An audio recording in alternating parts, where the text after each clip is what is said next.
we completely dismantled 50 years of anti-abortion laws, restrictions, and medically unnecessary regulations in our state statute.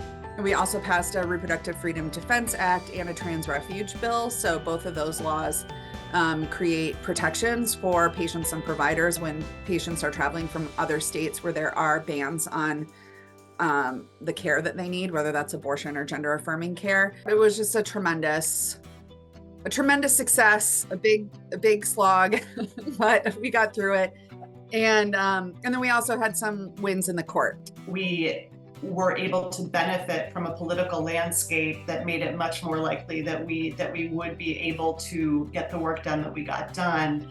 And it's also not the first time that we've had that, and yet this is the first time that we really have been able to come together across communities, across constituencies, to put aside differences and to really take advantage of the unique opportunity that was before us.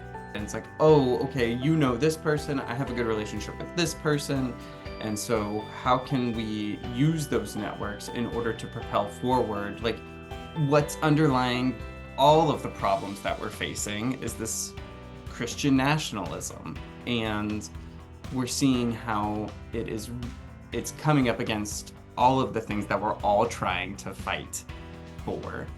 Because we had, we weren't trying to organize a coalition on January 1st of 2023. It had been, together for a while, and people knew what the objectives were well educated on the issues. It just meant that we were able to move really quickly, and our partners were all very comfortable signing on in support or helping to turn out supporters on key days at the Capitol. I think that's worked out really beautifully in our structure of sharing big picture, sharing broad strokes, and then kind of saying, what's our plan of action? Go. And continuing to be in good communication with each other and trusting each other that we're doing this work. It was really cool to see the ways that clergy were showing up to kind of be right on the front lines. We know that people of faith are uniquely positioned to shift hearts and minds. And so I think that kind of relational work has been really, really important. I think that the support of Proteus has been crucial and also really freeing, because we know that as funding partners, if we need to pivot, which we needed to do last year, and pivot away from some of the things that we said, some of the strategies, right, that we said we were going to use when new opportunities or new challenges presented themselves, we didn't feel any sort of concern that we needed to do exactly what we said we were going to do. When the landscape changed and it was our analysis that the strategies needed to change to meet that. I hope that it can be seen as a beacon of what is possible.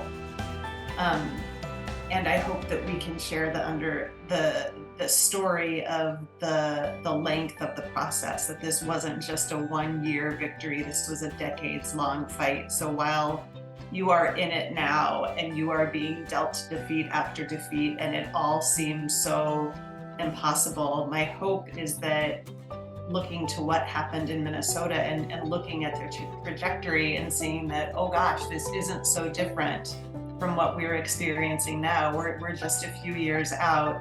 I'm hoping that can be a source of inspiration to keep going, because it can be really hard to keep going.